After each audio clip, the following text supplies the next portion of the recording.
estamos em nosso último dia. Que bom que você me acompanhou ao longo desses dias. Hoje o tema é Meu lugar no mundo é te anunciar.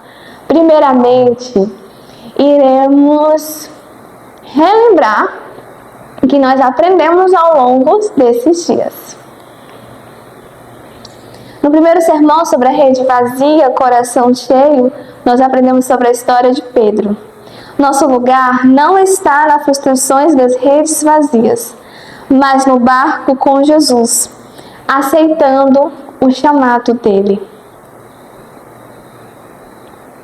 Nossa missão, uma vez que encontramos nosso lugar nele, nossa nova identidade é de anunciadores de sua volta. Nossa identidade como cristãos adventistas do sétimo dia é de pecadores perdoados, aqueles que aguardam a breve volta de Jesus. Nossa esperança, o pertencimento em Cristo, nos liberta do medo do futuro e nos dá um propósito eterno. No segundo sermão, nós entendemos que o Deus da segunda fogueira, Pedro foi restaurado. Nosso lugar não está na culpa, mas na segunda fogueira do perdão, onde Jesus restaura nossa história. De volta para casa, ovelha perdida.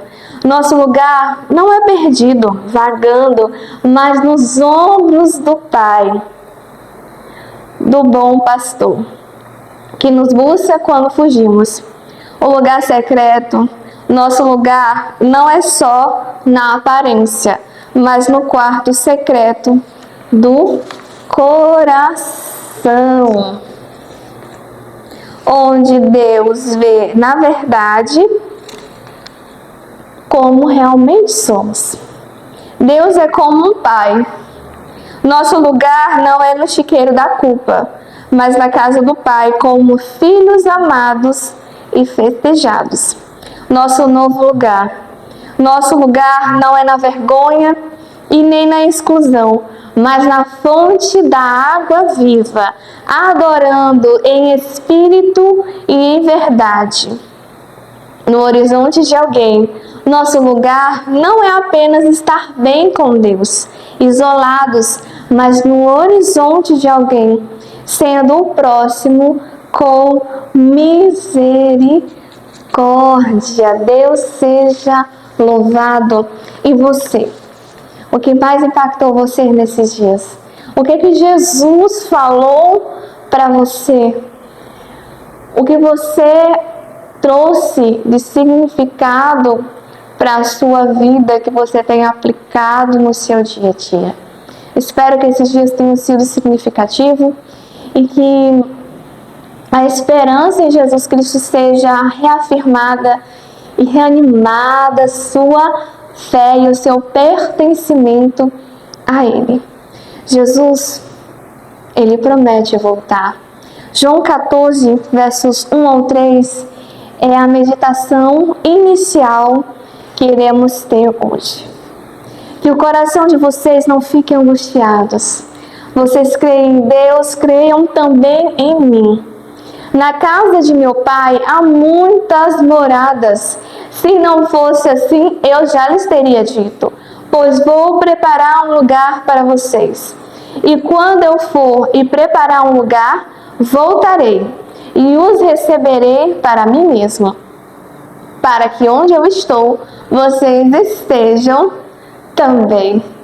Estes versos, eles me remetem à música Voltarei, de Daniel Ludwig, onde ele colocou em música, louvor, esta linda promessa que nós temos: Jesus Cristo vai voltar.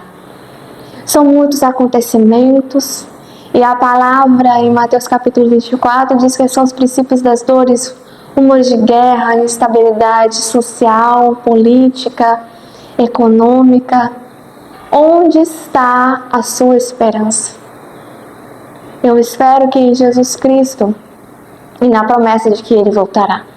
Mas Ana, Ele ainda não voltou. O que ele está esperando? 2 Pedro, capítulo 3, os versos 3 e 4, eles nos dizem assim: antes de tudo, saiba que nos últimos dias virão escarnecedores com as suas zombarias, andando segundo as suas próprias paixões, e dizendo: onde está a promessa da sua vida? Porque desde que os pais morreram, todas as coisas permanecem como desde o princípio da criação. Verso 9.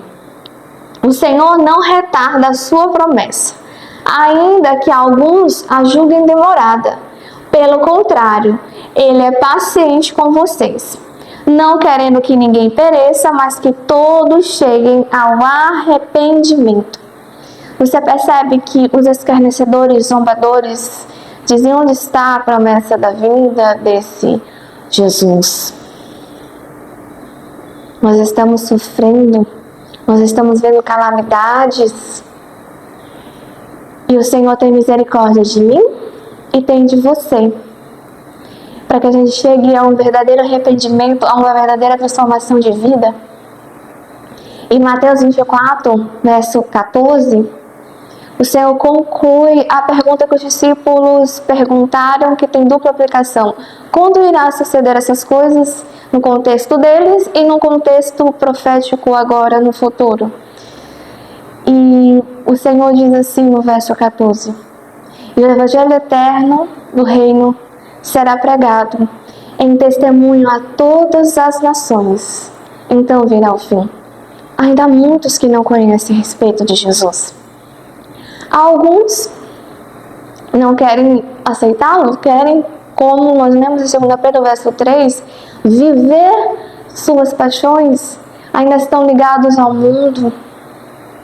Ou você é de Deus ou você é de Satanás. Se você está no muro de uma indecisão, não sei bem.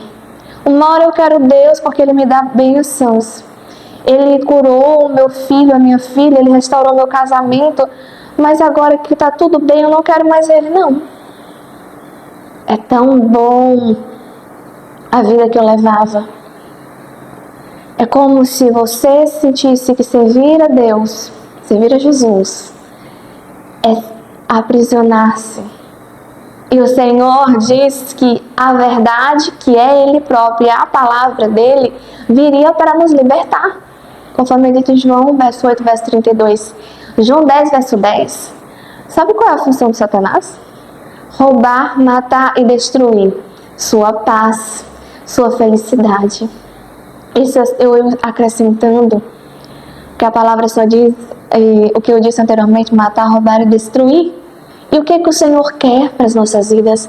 É uma vida com propósito, uma vida plena, em abundância. Será mesmo que você é feliz sem Jesus? João 14, verso 6, ele diz que é a vida. Então, se você não está ligado à vida, como você está vivendo?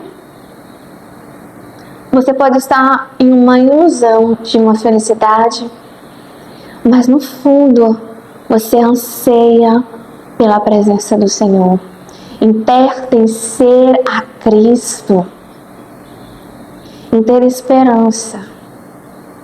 Sim, pode ser que o que o mundo oferece pode ser agradável aos olhos no primeiro momento, pode te conduzir a um caminho que pode até não estar assim aparentando ser ruim, mas o Senhor diz que nós não vemos muito o que está adiante e podemos estar indo para caminho de morte. Tenha cuidado, entrega teu caminho ao Senhor, confia nele, o mais Ele fará. Salmo 37, verso 5. Jesus diz em João 14, verso 6, que Ele é o caminho, a verdade e a vida. Então Ele é a direção que conduz a uma vida com verdade, com integridade, com princípios e com valores. E isso sim traz propósito para as nossas vidas. Não vou dizer que eu não passo por desafio, nem que a minha família não passa, mas nós temos esperança. E pode até que você se surpreenda que nós louvamos a Deus em meio a momentos difíceis. Aí você diz assim, como assim? Porque independentemente do que esteja acontecendo, nós temos a viva esperança de que tudo isso vai passar. Eu estou falando de uma vida eterna para você, querido. Não de um progresso terreno, prosperidade aqui. O Senhor diz para nós acumularmos tesouro nos céus. Isso aqui tudo vai passar. E só o Senhor vai permanecer. E Ele é digno de nossa honra e nossa adoração, independentemente seja um momento bom ou ruim. Os anjos e os seres celestiais adoram o Senhor de dia e de noite. Nós também devemos adorar o Senhor. Romanos 8, verso 28, o Senhor diz: sabemos que todas as coisas cooperam para o bem daqueles que amam a Deus. Posteriormente, medite em 2 Coríntios capítulo 4, os versos 16 ao 18. Paulo fala dessa tribulação como leve e momentânea. Como? Quando nós temos esperança em Jesus Cristo. É Ele que nos faz passar por tudo isso. Tiago capítulo 1, também para sua meditação, nos versos 2 ao 4, fala que a nossa fé é provada. E nós precisamos ter esta humildade de reconhecer que nós precisamos de Jesus. O barco, a fogueira, os ombros, o quarto, a casa, a fonte, o caminho do ferido, tudo isso são sinais e ensaios de uma realidade maior. Ele vai voltar para nos levar de vez ao nosso lugar definitivo. Nosso lugar, viver como quem espera. Apocalipse capítulo 21, do 1 ao 5. E vi novo céu e nova terra, pois o primeiro céu e a primeira terra passaram, e o mar já não existe. Vi também a cidade santa, a nova Jerusalém, que descia do céu da parte de Deus, preparada como uma noiva enfeitada para o seu noivo. Então ouvi uma voz forte que vinha do trono e dizia: eis o tabernáculo de Deus com os seres humanos. Deus habitará com eles, eles serão o povo de Deus e Deus mesmo estará com eles. E será o Deus deles. E lhes enxugará dos olhos toda lágrima. E já não haverá mais morte, nem luto, nem pranto, nem dor, porque as primeiras coisas passaram. E eis que estava sentado no trono, disse: eis que faço nova todas as coisas. E acrescentou: escreva, porque estas palavras são fiéis e verdadeiras. João estava exilado, aprisionado numa ilha, na ilha de Patmos. Por isso que ele fala a respeito que o mar já não existe, porque o mar para ele significava separação dos seus queridos. Por isso que ele falou essa expressão, e realmente o desejo do Senhor é estar conosco. Aqui fala também dessa expressão como se fosse uma noiva enfeitada para o seu noivo. Noiva, meus queridos, essa expressão se refere à igreja e o noivo é Jesus Cristo, tá bom? O tabernáculo de Deus em referência ao santuário. Êxodo tem a respeito dessa história do santuário. O Senhor pediu para que Moisés, conforme o modelo que ele mostrou no monte, que é o modelo do santuário celestial, que ele reproduzisse no meio do arraial, no meio do povo. E o santuário ficou nesse centro, representando o desejo do Senhor de habitar no meio do seu povo. E o povo também visse uma representação visível do Senhor, que era vista também através da Shekinah, né, da glória de Deus, da fumaça do incenso. E por isso que é dito aqui no verso 3, né, que Deus habitará com eles, eles serão povo de Deus, Deus mesmo estará com eles e será o Deus deles. O Senhor vai nos enxugar dos olhos toda lágrima, a morte, a dor e o pranto não vai mais existir. O Senhor vai fazer nova todas as coisas. E o Senhor disse que Ele é fiel para cumprir tudo isso, vai ser cumprido com certeza, porque Ele diz que essas palavras são fiéis e verdadeiras. Nossa missão é anunciar quem é Ele e que Ele voltará. Apocalipse 22, verso 20, logo aqui mais, diz assim: aquele que dá testemunho destas coisas diz: certamente venho sem demora. Amém. Vem, Senhor Jesus. Nosso lugar no mundo é ser testemunha de quem Jesus é. Mensageiro de que Ele vai voltar. Sinal vivo do reino que está chegando. Não é sobre eu ter um lugar seguro no coração de Deus. É sobre eu ser enviado do barco para a praia, da segunda fogueira para cuidar dos outros feridos, dos ombros do pastor para ajudar a buscar outras ovelhas, do lugar secreto para o mundo que precisa ver autenticidade, da casa do Pai para chamar outros filhos para casa, da fonte da água viva para que outros sedentos bebam, do horizonte de alguém para muitos outros horizontes. Meu lugar no mundo é em Jesus, e a minha missão no mundo é anunciar que Ele voltará. Por isso, meus queridos, que nós precisamos ter bem firme e convicto a nossa fé em Jesus Cristo.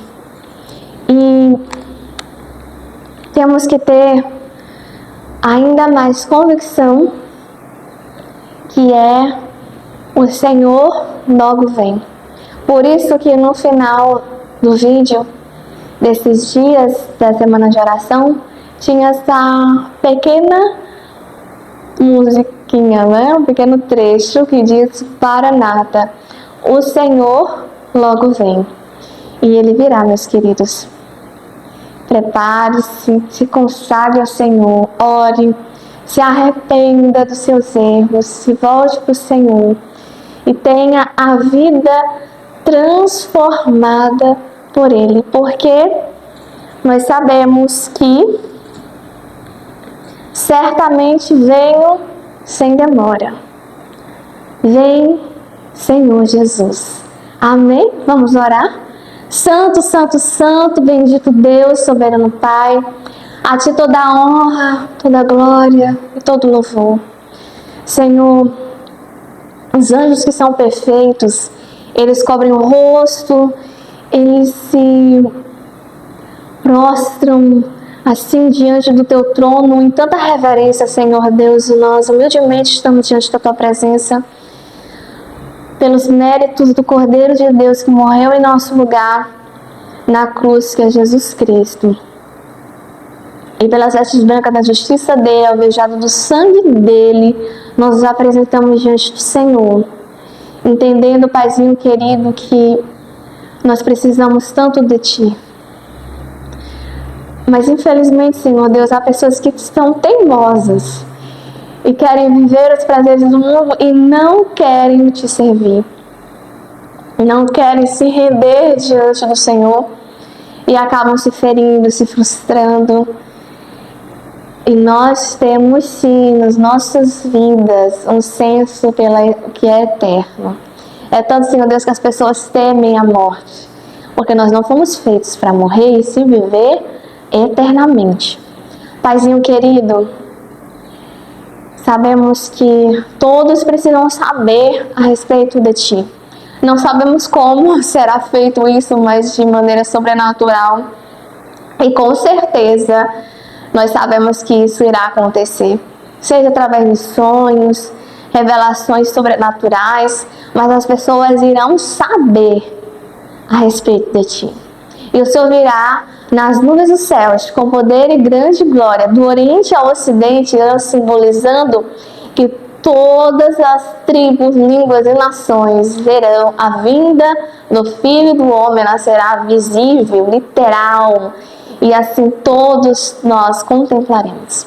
E Senhor, e aqueles que dormiram crendo nesta promessa, irão ressuscitar e contemplarão o trono e milhares de anjos cantando em celebração, e nosso anjo nos levará aos céus diante do trono do Deus vivo. E viveremos na nova Jerusalém. Senhor, mas enquanto aqui estivermos, que a viva esperança do Senhor seja bem nítida e muito bem relembrada nas nossas vidas. Realmente, Senhor Deus, a nossa missão é anunciar que o Senhor voltará. Nos dê, Senhor Deus, um dia abençoado, um dia também de nós refletirmos diante de tudo que nós vivemos e aprendemos ao longo dessa semana. Seja um momento de decisão, de retorno para os caminhos de Cristo, ou mesmo para aqueles que é a primeira vez que estão ouvindo a respeito de Ti, que querem conhecer mais profundamente, que eles possam, Senhor Deus, ter esse conhecimento mais aprofundado, em nome de Jesus. Amém. Que Deus abençoe você. Vou dar 2 orientações para você. Encontre uma igreja adventista mais próxima da sua cidade. Não se preocupe. Ao final, eu vou deixar um site para você encontrar a igreja. E também, se você quiser solicitar um estudo bíblico para chegar na sua casa, ou mesmo você baixar em PDF, ou para ainda mais modernidade, nós temos a Esperança, que é a robô inteligência artificial que dá estudos bíblicos. Tudo isso você encontra na novotempo.com. E também você pode estar solicitando estudo bíblico mesmo na igreja local. Que Deus abençoe você, que o Senhor continue conduzindo e abençoando a sua vida. Algumas pessoas que têm o meu contato pessoal, se quiserem sentir o desejo de conhecer mais profundamente a respeito da palavra, também podem estar entrando em contato comigo, tá bom? Deus abençoe e até o próximo evento que faremos de semana de oração.